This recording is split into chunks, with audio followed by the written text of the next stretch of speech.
Every day in Nigeria is actually one tale of comedy or the other. A few days ago, we talked about how Nigeria sent their comedians and entertainers to India to inspect CNG technology as well as the quality assurance for the CNG installations that were being made for Nigeria. While that was happening, Nigeria sent their professionals, the engineers and the technical guys to the Port Harcourt Refinery to create content and comedy for Nigeria. And this was how it went. How do you explain that those who went to the refinery came back to tell Nigerians that the refinery is up and working? But hear this information from those who are on ground where we got that news. Just listen. The true picture of what happened on Tuesday is that the NNPC has been under pressure to televise to Nigerians that everything is okay, and then that the old refinery has started functioning. I can tell you that the GMD, or the CEO as it were for now, was in Port Harcourt since Monday. The other MDs were also in Port Harcourt. The MD of Port Harcourt Refinery and those heading the operations department, they didn't sleep through the night of Monday breaking Tuesday because of this whole event they had on Tuesday. What was the true picture?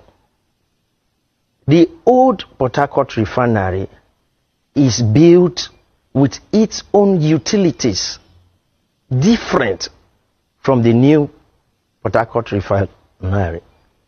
In terms of tank farm, the tank farm that is servicing the old Port Harcourt Refinery has a different loading gantry at the depot. The party they had on Tuesday was held at the new loading gantry that is directly connected to the new refinery. And so, how does that work? It's impossible. They went there because the storage facility for the old refinery had some stock, old stock, that has been there for over 3 years. And so, what they had, they released that stock and then loaded 6 trucks and then televised it to Nigerians that is the production from the old refinery, Port Harcourt Refinery. That is not true. That is not true, Dr. Abate. And so, I like Nigerians to know the truth. The product that was loaded, and let it be on record that it was only 6 trucks.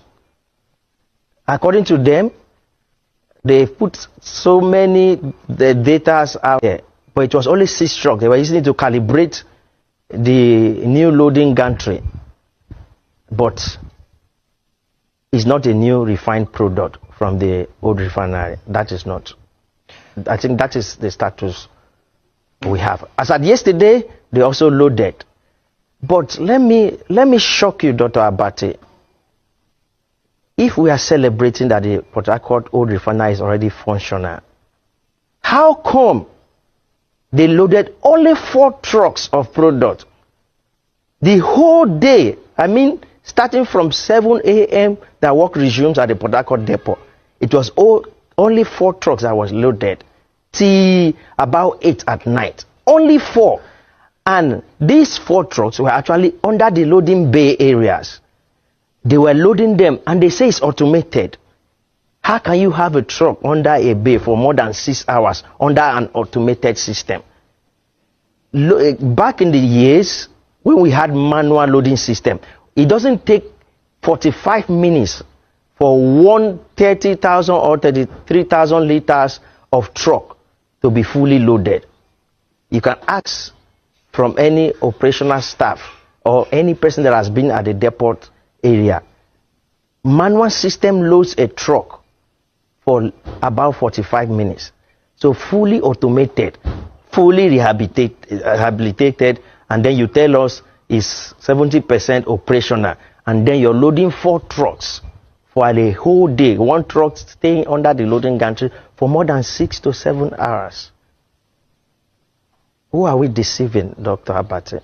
We can agree that these events cancels one another out, because how do you explain that even entertainers and comedians would do better jobs for Nigeria compared to those who were responsible for ensuring that the refineries were actually working and providing Nigerians with facts.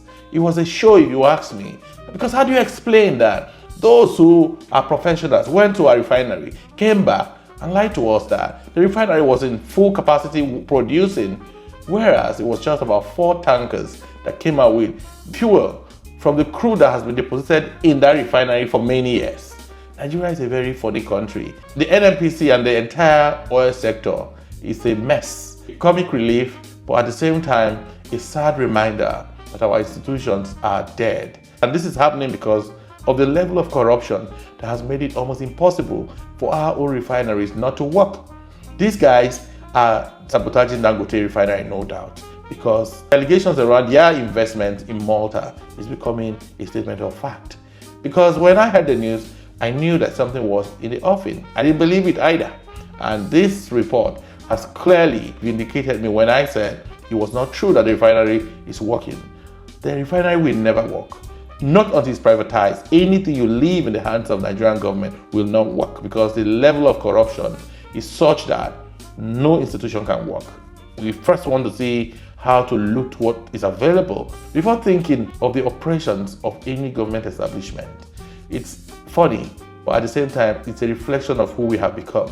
And this is one of the reasons why even the government abuses professionals.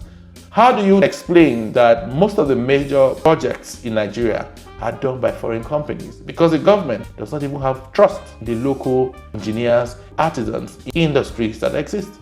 And it is time for the professional bodies like the NCE, the COREN, and the MBA to begin to look at themselves in the mirror and appraise themselves.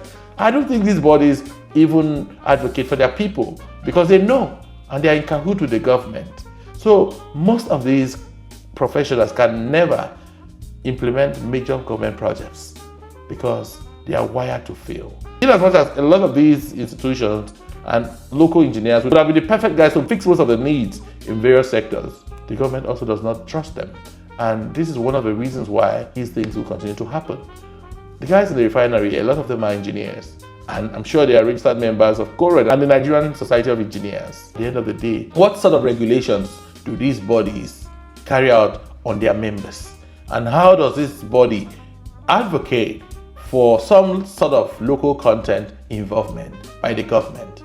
I don't think that we are ready as a nation. Not even any of the professional bodies is serious about ensuring that there is adequate inclusion of local content in contract awards and execution by federal government of Nigeria. We have not lived up to expectations, and it doesn't look like any of these bodies are even serious about upping their games. I'd love to read your comment about this, and I say thanks for watching.